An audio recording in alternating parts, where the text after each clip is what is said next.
Well, thank you very much, and I'm really delighted to be here, and thank you so much for the invitation. It's an honor. I want to start with an anecdote. A number of years ago now, I was at a Catholic event, and I got talking to a young woman who was a convert to the faith.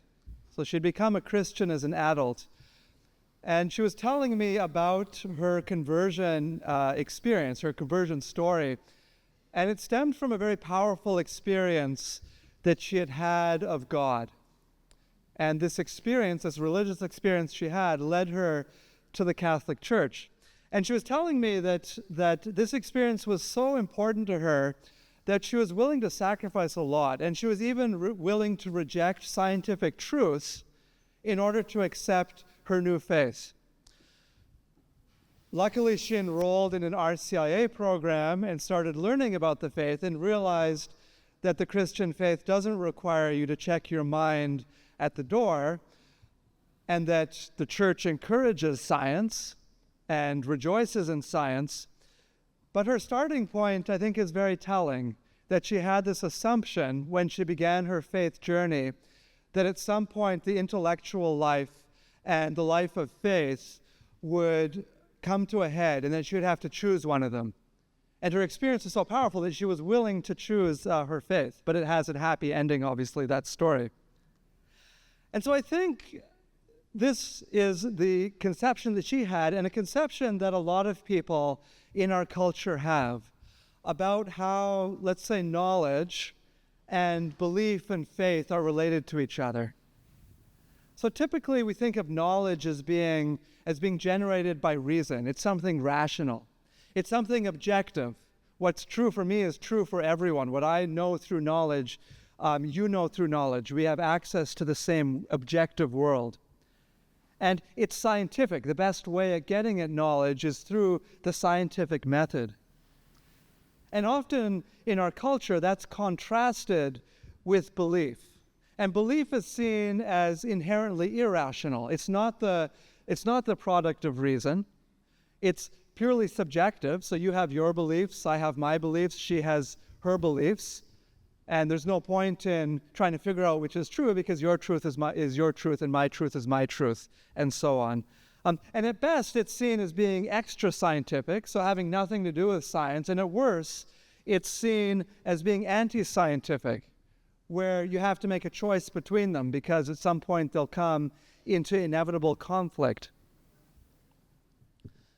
Now, I don't think you'll be surprised to hear that I think this is a completely unreasonable way of thinking about how knowledge is related to belief and to faith. In fact, I'm going to propose that actually, if you look at how science is done, science itself and the practice of science shows that this paradigm can't possibly be the right way to think about how belief and knowledge are related to each other. This is a picture of a statue that's just outside the chapel of Trinity College at Cambridge University. It's a statue of Isaac Newton, one of the greatest scientists in history, who was a professor at Trinity College. As you probably know, he's the one that came up with the universal law of gravitation. He did really important work in optics and in light, and in fact, in this statue, he's holding a prism. You probably can't see it, but that's a prism he's holding, because he was the one that discovered that white light is made up of all the colors of the rainbow. And he also invented calculus.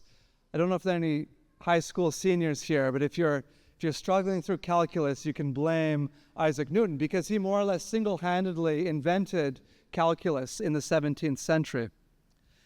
A couple hundred years later, there was another famous person at this university, the poet William Wordsworth. And he would look at this statue when he was an undergraduate, and later, when he was writing his autobiographical poem, he wrote this about it. He said, "From my pillow, looking forth by light of moon or favoring stars, I could behold the antechapel where the statue stood of Newton with his prism and silent face, the marble index of a mind forever voyaging through strange seas of thought alone."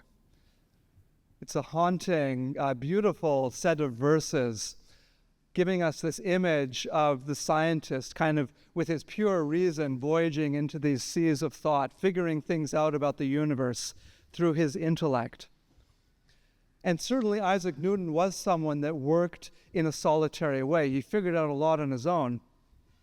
But really, for a scientist, it's beautiful poetry, and there's something true about it, but it doesn't really ring true to how most science actually works. Most science is not done by individuals sitting in a room figuring things out. It's a very collaborative enterprise. This is an artist's depiction of two black holes that are orbiting around each other, and when two black holes get really close to each other in their orbit, they'll lose the energy, and eventually they'll spiral together and they'll collide and form a single bigger black hole. And this is one of the most violent energetic events that happens in the universe. It's so violent that when they finally coalesce, it shakes even space itself. So you get gravitational waves. Space starts shaking, and that shaking travels out as gravitational waves throughout the whole universe. And so those waves can even pass through Earth. And these were measured for the very first time almost 10 years ago in 2016. And the 2017 Nobel Prize was awarded for this very first measurement of gravitational waves, the shaking of space, coming from the collision of two black holes millions of light years away. So these are the three men that got the Nobel Prize in 2017. The citation says, for decisive contributions to the LIGO detector, that's the name of the instrument that they used to make this measurement, and the observation of gravitational waves. So I think this is going to go down as one of the great scientific achievements of this century, this discovery of gravitational waves. It had been predicted by Einstein about 100 years before, and finally they made a measurement of it. Only 3 people got the Nobel Prize for this work. The reason for that is that the Nobel Prize has a very strict rule. You can only give it to 1 or 2 or 3 people, but not more. So the Peace Prize is an exception. The Peace Prize can be given to whole organizations, but all the other ones kind of maxes out at 3. And that's becoming more and more of a problem with modern science, because this discovery depended on a lot more than these 3 gentlemen. This is the first page of the paper that announced their result, published in 2016. You probably can't, or you might not be able to read it, but the first author, his name is Abbott, A-B-B. It's not a coincidence that it comes from the very beginning of the alphabet, because there are over 1,000 authors on this paper. So you have 3 whole pages just listing the names of the people that contributed to this measurement, and then you have more than 2 pages listing all of the universities and the labs they're from. So 40% of the paper is just the authors and where they're from. That's how many people are behind this discovery. The way that you measure gravity waves, when a gravity wave passes through, what it does is it stretches space a little bit in one direction. At the same time, it shrinks it in the other direction, and then it stretches in this direction and shrinks in this direction. So what you want to do is you want to measure the distance between 2 mirrors. So you use a laser, and you bounce the laser between 2 mirrors, and you measure the distance in this direction, you measure the distance in this direction, and you see how they're changing relative to each other. That's how you can tell if a gravity wave has gone through. But you need a very, very sensitive instrument to do this. So here's a picture of one of the sites of this experiment. This one's in Italy. The other 2 are here in the US, the 2 that made that discovery in 2016. These arms here are 3 kilometers long. The ones in the US are 4 kilometers. So you have 1 mirror there, and you have 1 mirror there, 3 kilometers apart. And what you're trying to do is measure a change in that distance, a change that's smaller than the size of an atom. That's how precise this instrument is. It can measure these mirrors moving less than the size of an atom, because that's how big the gravitational waves that come through are. So this is an experiment that took literally decades to conceive and to build and to execute. And so you need all kinds of experts working on it. You had people who were experts in making these very sensitive instruments. You need project managers and engineers to actually build these huge facilities. And then you have people who know how to analyze the data. This experiment generates lots and lots and lots of data, but the gravitational wave signal is this tiny little needle in a haystack. And so you have lots of people looking through the data very carefully. And all of these people need to work together to come to a scientific result. I can guarantee you that no one person, not even the Nobel Prize laureates, knows everything about this experiment. You have to specialize. And what that means is that when the data arrives to these analysts, most of them have never touched the instrument. I have a colleague at the University of Toronto who works in this experiment.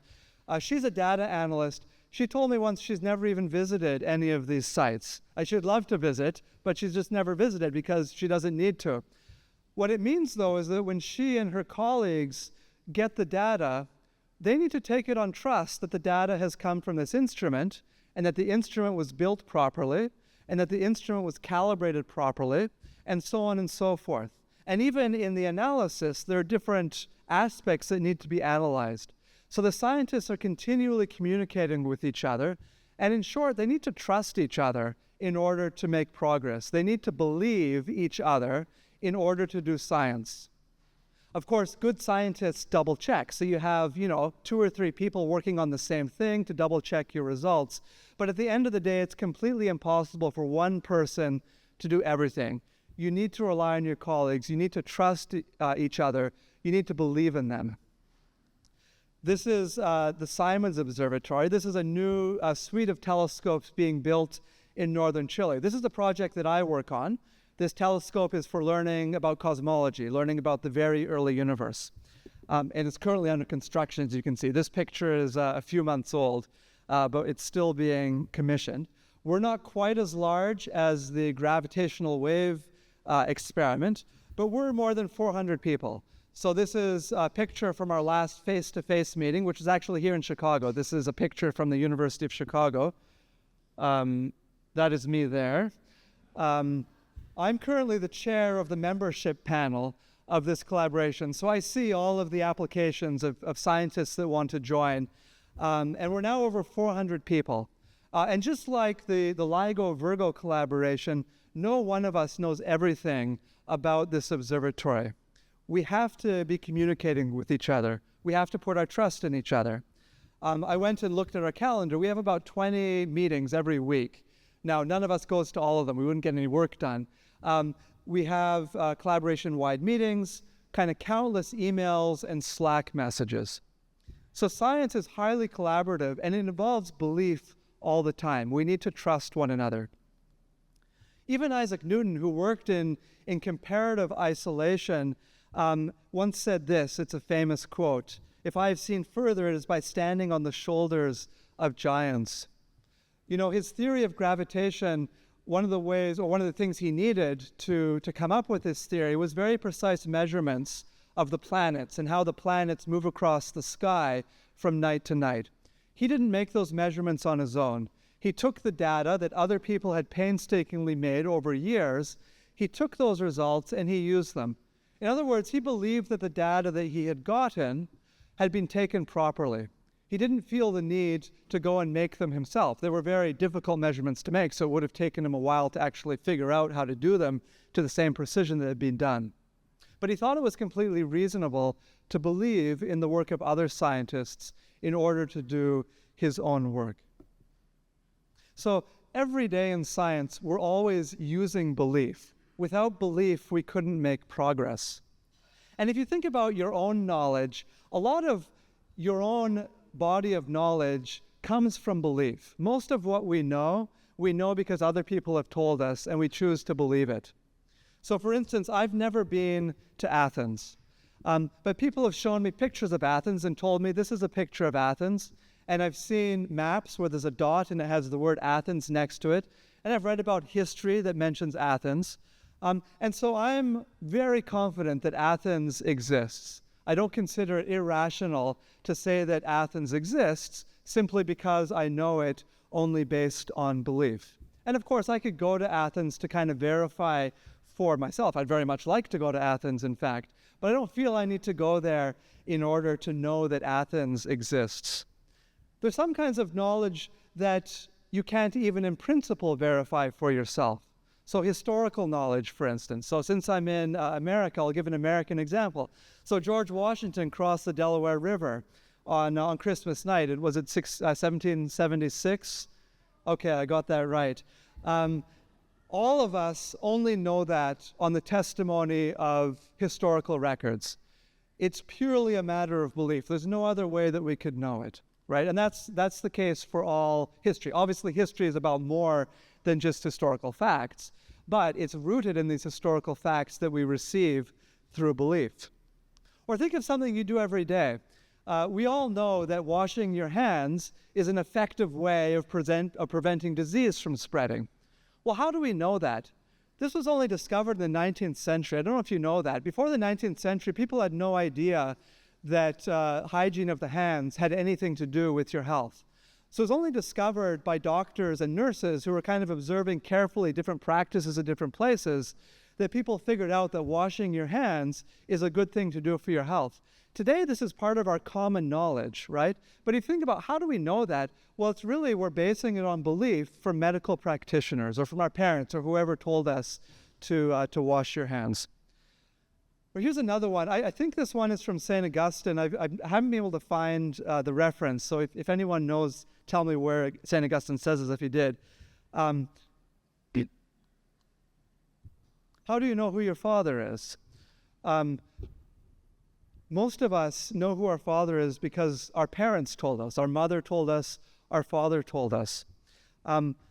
Today you can get paternity tests, but people only get paternity tests if there's like a serious doubt about who the father of someone is.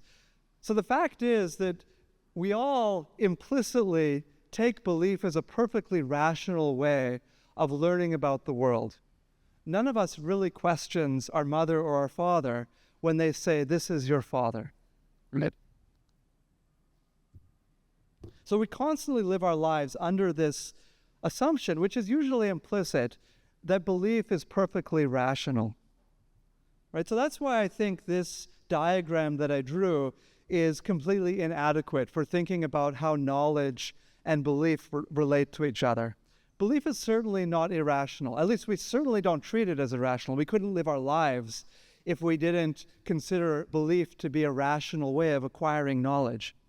And belief isn't simply subjective. A lot of the things that we believe are about objective things, like the existence of Athens.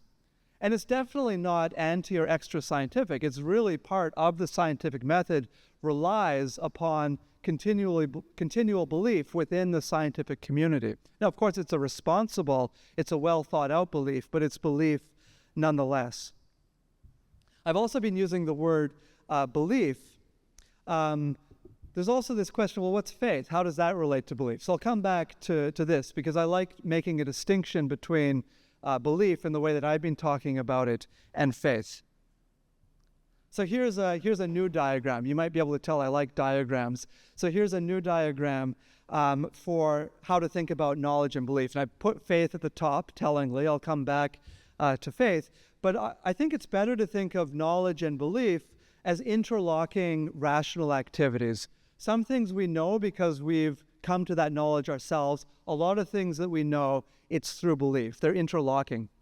They have both subjective and objective elements. It's not as though belief is subjective and knowledge is objective, and that's the difference. No, they're both subjective and objective objects of both knowledge and belief. Like my personal history is something that I know, but it's something subjective. And then they're both definitely part of the scientific method, but there's knowledge and belief far beyond the world of science. So neither knowledge nor belief is inherently irrational. People are irrational. Certainly a lot of people, and we've all had this experience about thinking you know something and then being wrong. And it can be quite disarming when you think you really know something and then you're shown to be wrong. And similarly, a lot of people, everyone in this room, including myself, sometimes we believe things that we shouldn't believe, right? But that's a fault with our own way of thinking rather than a problem with knowledge or belief per se. This is Bernard Lonergan. He was one of the greatest philosophers and theologians of the 20th century, and a Jesuit and a fellow Canadian. And he spent a lot of his time thinking about, well, how is it that we know? And just to give you the very, very brief version, he said all of our knowledge begins with things that we experience. And then we have insights about what we've experienced. We come to understand what we experience in some way, but then we need to make judgments about whether our insights are true or not. And then we make decisions. We figure out what's good and what's bad, what we should do, what we shouldn't do. And what Lonergan pointed out is that behind belief is this same process of thinking that occurs when we know something. What is belief? Belief, according to him, is a decision to assent to an external claim of knowledge. So I decide that I'm going to listen to what you're telling me, and I'm going to take that as true and consider that knowledge. But if belief is rational, that's not going to be a blind belief. I'm going to have made a judgment that you're worth believing. And that judgment is going to be based on insights that I've had about you. And those insights are going to come from experience that I've had of you. So in other words, before I believe, I've done the very same things that I would do before I come to know something. I really like the way that St. Augustine puts it, and I think this was kind of in the abstract for this talk. But St. Augustine says that to believe is nothing other than to think with assent. Right? And that's essentially what Lonergan was saying. When you believe, you're assenting to what someone else is telling you, but there's thought behind that assent. There's reasons behind that assent. And so Augustine says, believers are also thinkers. In believing, they think, and in thinking, they believe. That's why I said that belief and knowledge are interlocking. So I explained how science is collaborative. I think you can think of religion in kind of an analogous way. Religion is highly collaborative as well, and involves lots of belief. Obviously, belief is people often think of religion first when they hear the word belief. A lot of our religion comes from our parents, through the catechesis of our parents, through what we learn at school, through what we learn from our pastors, from the church, from Holy Scripture, and so on. At the same time, though, religion also involves knowledge. So where do these beliefs actually come from? Well, Scripture didn't drop out of the sky in the Catholic tradition. Scripture is written by people who personally knew things about God. Especially, think of the apostles. Think of Mary Magdalene, Martha, all these people who knew Jesus. They knew him personally. They had personal knowledge of who Jesus was. That's what got written down. That's what got transmitted to us. So the belief has to come from some knowledge, from someone, from somewhere.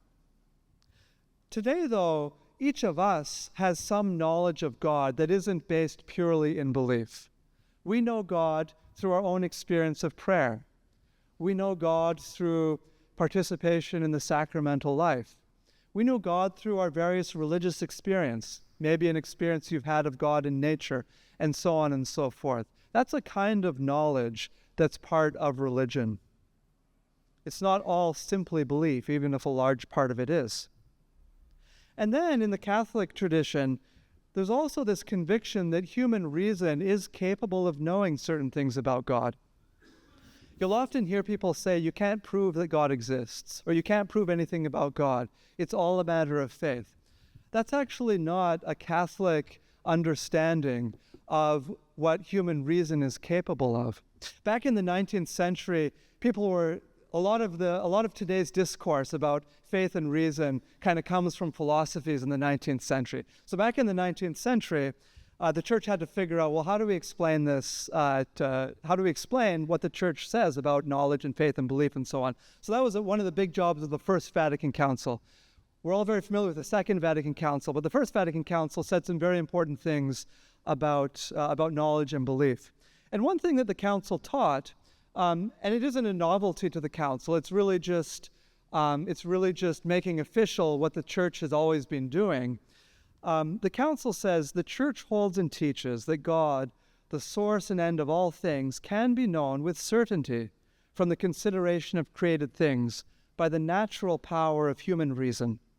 Ever since the creation of the world, his invisible nature has been clearly perceived in the things that have been made.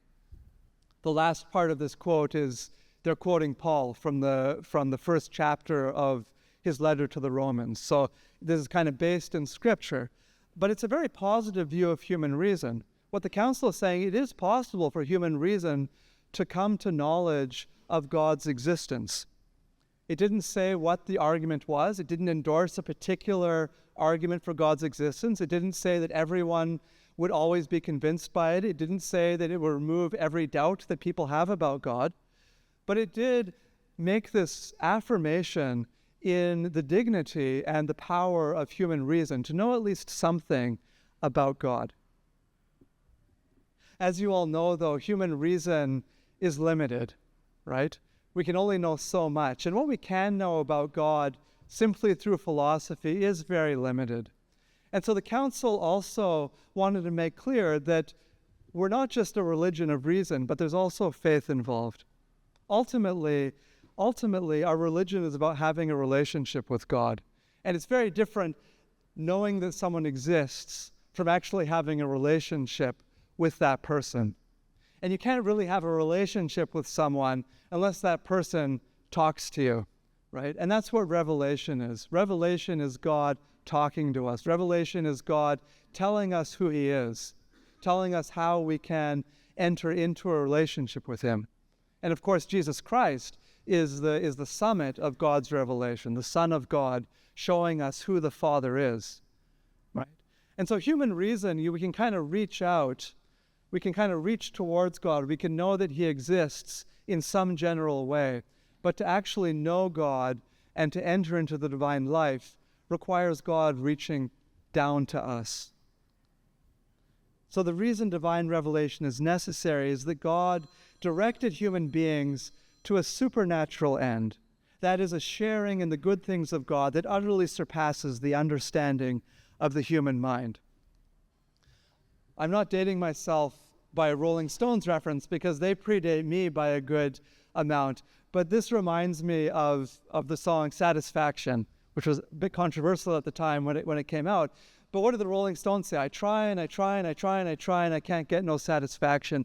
That's kind of the position we're at with our human reason with respect to God. We know that God is there, but we can try and we can try and we can try and we can try. Unless God reaches out to us, we're not going to be able to enter into communion with him.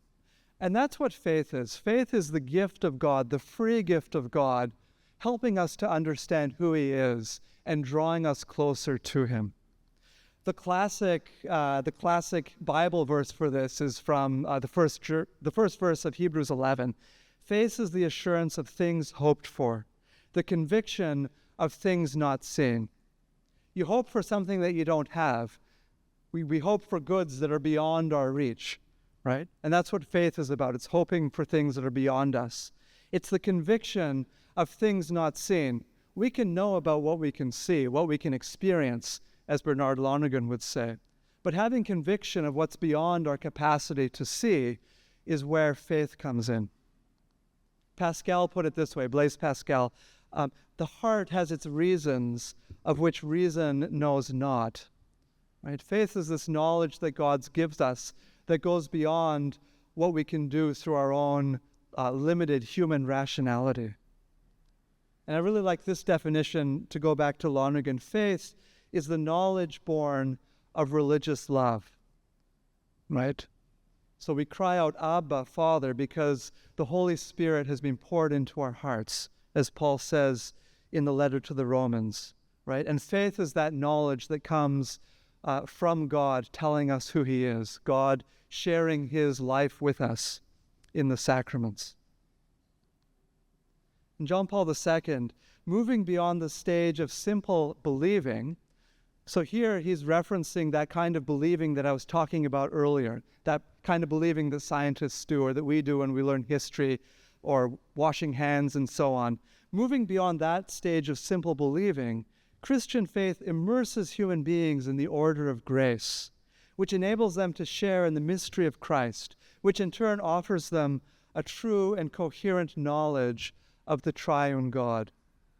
We couldn't know that God is a Trinity by sitting down in a room and reasoning our way toward God. We know that God is a Trinity because he's revealed that to us and because he's inviting us into his divine life, inviting us into the life of the Trinity. And it's through faith that we know about that invitation. And John Paul II, this is from his great encyclical Fides et Ratio, Faith and Reason, which is a wonderful point of reference for thinking about faith and reason. He makes this further point that kind of brings us back to the beginning. Revelation shows that the God of creation, the God that as scientists we study, or rather the creation that as scientists we study, the God of creation is also the God of salvation history. It is one and the same God who establishes and guarantees the intelligibility and reasonableness of the natural order of things upon which scientists confidently depend, and who reveals himself as the Father of our Lord Jesus Christ. The God who reveals himself to us and invites us into his divine life is the same God that guarantees that the world is a rational, reasonable place that our human intellect can connect with. You know, the scientific method isn't capable of proving that the scientific method is valid, right? You can't pull yourself up by your own bootstraps. Below science, there has to be a deeper faith in the reasonableness of the world, in the capacity of the human mind to truly understand how the world works. And what John Paul II is saying is that it's God who is the guarantor that reason itself is trustworthy. And so here's the final diagram. So we have human reason, and human reason is an amazing, noble thing. I spend most of my time trying to use my human reason. But the paradox of the human mind is that our reason is limited, and yet our desire to know is unlimited. This, again, is something Bernard Lonergan loves to say.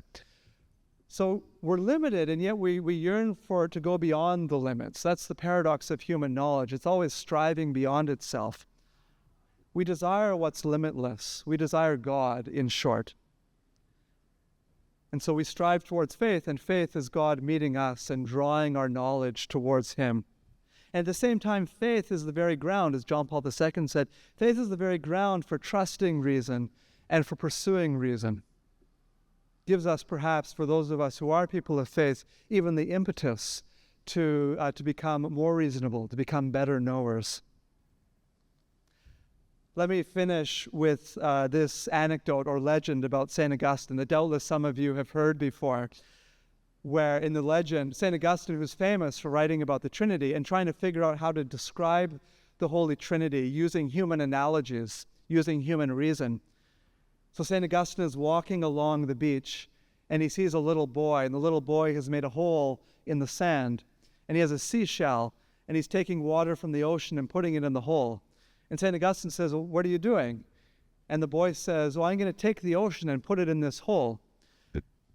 And Augustine says, well, don't you know that you'll never be able to do that? You'll never be able to fit the ocean in this hole. And the boy says, what I'm trying to do is much easier than what you're trying to do, to describe God with human reason. That isn't to say that what Augustine was doing was wrong, or that what he was able to say about the Trinity was wrong or faulty. But it's so much smaller than what God actually is.